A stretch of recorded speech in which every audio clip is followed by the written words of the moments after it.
Hi, I'm Jeff Huber from Breakthrough Basketball, and in this video, you're going to learn 6 principles of transition offense, as well as how to transition with purpose off your opponent's misses from 2-time state championship coach Ryan Schultz. Many teams have a principled transition attack on makes. However, most are unorganized on misses, leading to poor spacing and unforced errors. Seeing as missed shots are the best time to transition, use Coach Schultz's guidelines to ensure you attack with purpose and intent. Also, to get access to a free PDF with 10 more transition offense drills, click the link in the description below. Now let's get started. Our goals with our transition offense is to stay in attack mode. And like many others out there, what do we want out of our transition offense? We want to put pressure on the defense. We want to get layups. We want to get to the free throw line. And we want open in-rhythm threes for our shooters.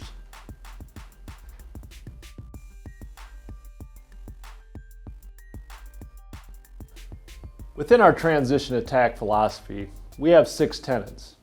The first one is pace. We want to go at a pace that is obviously fast. We want to create opportunities that puts the defense on their heels. The only way we can do that is by, on a make, getting the ball out of bounds quickly, running our lanes and sprinting those lanes.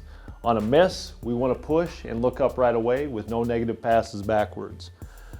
Space. We want to space the floor appropriately. On makes, you'll see throughout this video that we're going to show you a lot of different actions that are predicated on spacing, and that is a key component to our success within our make actions. An attack mindset. With everything we do, the only way we can put pressure on the defense and do what we need to do is to stay in attack mode. That may look a little different at times, and that's going to go into the next situation here, which is advantage recognition. A lot of people say, it's about decision making, and I think that's important. Making appropriate decisions is part of it, but we like to call it advantage recognition. A lot of our actions and things that we're going to do are going to be determined on deciding whether we are in an advantage situation, a disadvantage situation, or maybe we're in an even numbers situation. The next 2 are really predicated on our make transition. Screening and scan and deliver. You have to be an excellent screening team to do the actions that we're trying to do and to create the situations that we want to create by getting to the rim, creating advantages through our screening, and then finally scan and deliver. It's very important as a passer to see the whole floor. You not only need to see the cut, but also the screener. Oftentimes the screener is the person that's going to be most successful in getting open and creating shots. There's 2 main points to our transition, and one is off the made basket, which sends us into certain transition actions that are scripted and that we memorize. The other situation is off misses.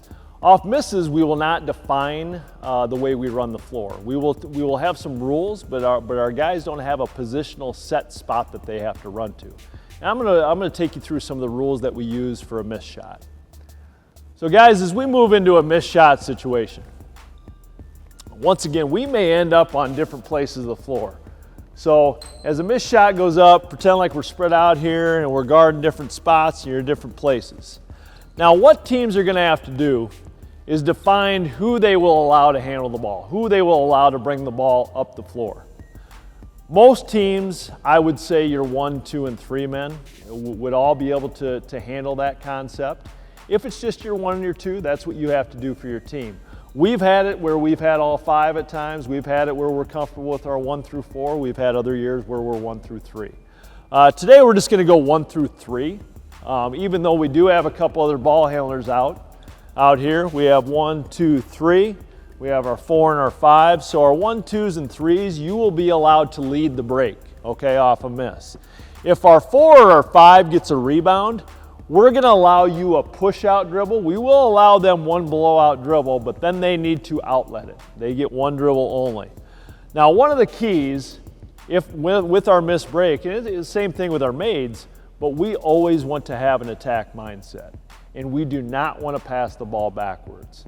So the first look on any rebound, if I'm a ball handler, we're gonna push, we're going. If I'm a non-ball handler or a 4 or 5 in this situation, I'm still gonna look up the floor. If I can hit a guard up the floor, one of my ball handlers, I'm gonna do it immediately. If not, I can use my blowout dribble and then get it to one of my ball handlers, all right? And then we're gonna fill space. Now, ball goes up, and it's a miss, okay?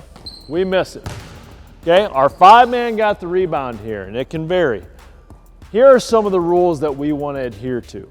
Now, our opposite guy, 4s and 5s, okay? They're kind of working in tandem here.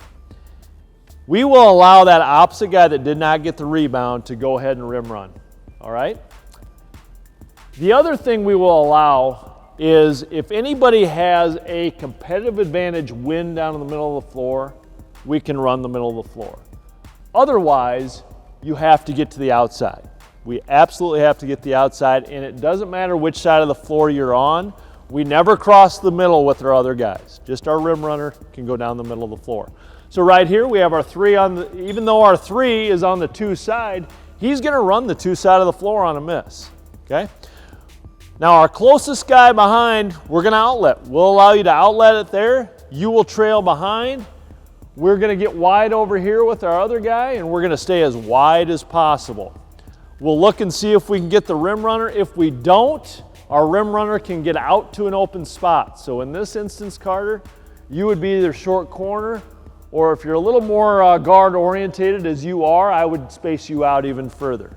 Now, if we have our 5 trailing in this situation where he got the rebound, oftentimes we will send him and use the drag screen. I think the drag screen is a great thing to use in transition off misses, very hard to guard, and that's one time that we will use the drag screen is if we have our 5 trailing. Otherwise, a lot of times our 5 would have already run to the rim.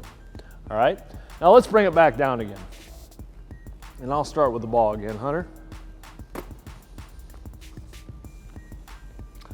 Now we talked again about trying to decide whether we have a competitive advantage. We've talked about that a lot with our break.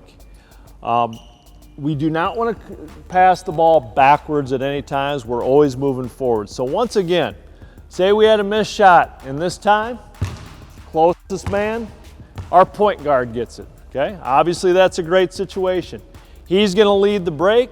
We have rim runner down the middle of the floor. Everybody else has decided they don't have a competitive advantage, so they're getting wide again. We want to keep the center of the floor open. It's the same thing in our hybrid attack offense. We want to keep the middle open.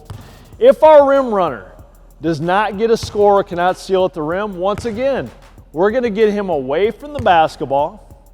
And now you can already see that we're in our setup for our hybrid attack offense. It perfectly flows right into it.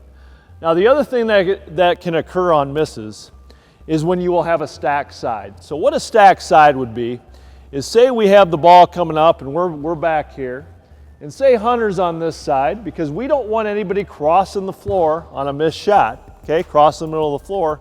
So now we have a stack side. We have 1, 2, 3 guys on a side.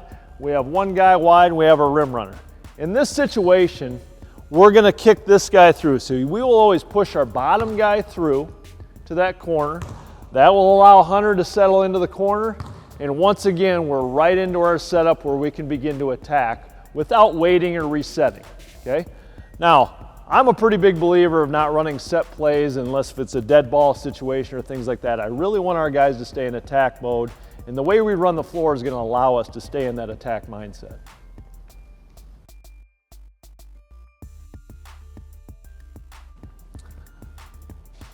A way we like to work on all our transition, but even our missed transition, is in a 5-on-0 setting. So in this situation, I'm gonna have our guys move around and then I'm gonna put up a shot. It's gonna be a miss. Whoever gets the rebound is gonna determine, and where guys are is gonna determine what they do according to our rules, and that's what we're gonna work on right now. All right, let's go. Let's move. Here we go, move around, miss. Here we go react to it, go get it. Good, he's gotta go through. Good, we're good. Reverse, attack. Good. All right, bring it back. All right, guys, let's go. Let's move. Go, move around, react to the ball. See the ball. Forward, go. Oh, you gotta get it. Outlet it. Go. Good, drag it. That's okay. Good. We hope you enjoyed this transition offense video. If you want instant access to 10 transition offense drills, make sure to click the link in the description so you can gain access to a free PDF featuring diagrams, descriptions, and bonus tips. Incorporating these drills into your practices will have your team attacking relentlessly, making life miserable for your opponent. Make sure to click and subscribe and then click the bell button so you're the first to know when we release more new videos. Thanks for watching.